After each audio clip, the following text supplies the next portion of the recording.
ओम नमः शिवाय। दर्शक बंधु 13 अप्रैल रु किछि राशि मानकर भाग्य परिवर्तन हब।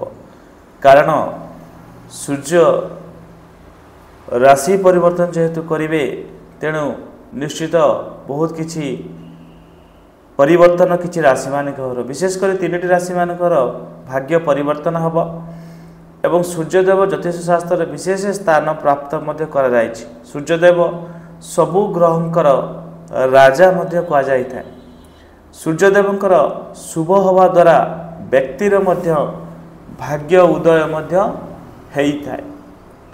विशेषकर सूर्यदेव जमिति आपण जानती सकल शक्तिर आधार। जदि सूर्य भगवान गोटे दिन मध्य भी जदि पृथ्वी पृष्ठ को न आसती ताहले पूरा अंधारमय हो जिवो। ठीक से भलिया जदि आपणक राशि रे सूर्य भगवान कृपा न रुहे ताले आपणक जीवन मध्य अंधार हेई थाए। तेणु विशेषकर 13 अप्रैल सूर्यदेव राशि परिवर्तन करने पे जाउछंती एवं सूर्यदेव मीन राशि रु मेष राशि प्रवेश करिवे। तेणु सूर्यदेवंकर ये राशि परिवर्तन बहुत किछि परिवर्तन आनिबो किछि राशि मानकर जीवन रे। विशेषकर एमानकर भाग्य उदय हबार देखा जाउछि। ता सहित कौन एमती सावधानी आपण बरतिबे बा कौन एमती करिवे जो द्वारा कि आपनक जीवन जेमती खराब न रहइबो एवं सूर्यंकर शुभ हवा द्वारा व्यक्तिक जीवन मध्य सोईथिबा भाग्य मध्य जागृत हेइता। तेणु सूर्यदेव मेष राशि प्रवेश करिबा द्वारा आपनकर जीवन बहुत किछि परिवर्तन हब। प्रथम राशि मेष राशि।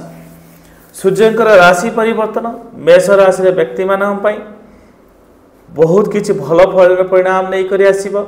जबरदस्त सफलता नहीं करि आसीबो। धन समस्या जदि आपण थिला ता दूर हबो। ता सहित बुद्धि तेज आपणकर हे जीवो। माइंड आपणकर मध्य पॉजिटिव रहिबो। ता सहित समृद्धि मध्य प्राप्त करिवे। भौतिक सुख सुविधा आपण को रास्ता रे मध्य आसीबो। विशेष करी खुशी आपण रहिबे। ता सहित एही शुभ संयोग कारणरू आपण लाभ उठेबे।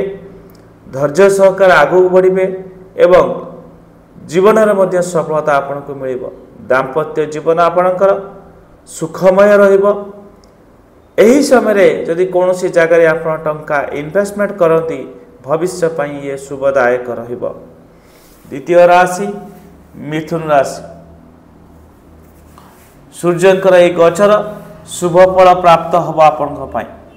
विशेषकर किछि नेतृत्वर क्षमता और अधिकार आपनकर वृद्धि हब। विशेषकर आपनकर व्यक्तित्व अन्य को आकर्षित करिवो। आपनकर आत्मविश्वास मध्य बढ़िवो। ता सहित रास्तार आसुवा बाधा को दूर करी आपण आगो बढ़िबे। घरे खुशीर माहौल रहिबो। आर्थिक उन्नति अनुभव करिवे। समाज रे आपणकर नाम बढ़िबो। सुनाम ख्याति अर्जन मध्य करिवे। ता सहित करजरु मध्य मुक्ति मिली पारे। जदि आपण आगरु कोनोसी लोन धार करज करिथिले सेतिरु मध्य मुक्ति पाइबे। अटकिथिबा धन मध्य आपण को प्राप्त होई पारे। जदि काहा को टंका पैसा आपण देइथिले ताहा आपण पाकु फेरस्त आसुनथिला एबे देखिबे से टंका आपण पाकु आसीबो। सबु क्षेत्र रे आपण को सफलता प्राप्त हबो। सिंह राशि। सिंह राशि व्यक्ति मानकर सूर्य भगवानकर मेष राशि गोचर बहुत शुभ रहिबो। आपणकर आर्थिक स्थिति रे सुधार आसीबार देखा जाउछि। कैरियर रे सफलता आपण प्राप्त करिवे। दृढ़ निश्चय करी आपण नुआ नुआ उपलब्धि हासिल करिवे। कार्य क्षेत्र रे अपूर्व सफलता आपण को प्राप्त हबो। आपणकर मेहनत रो फल आपण को मिलिबो।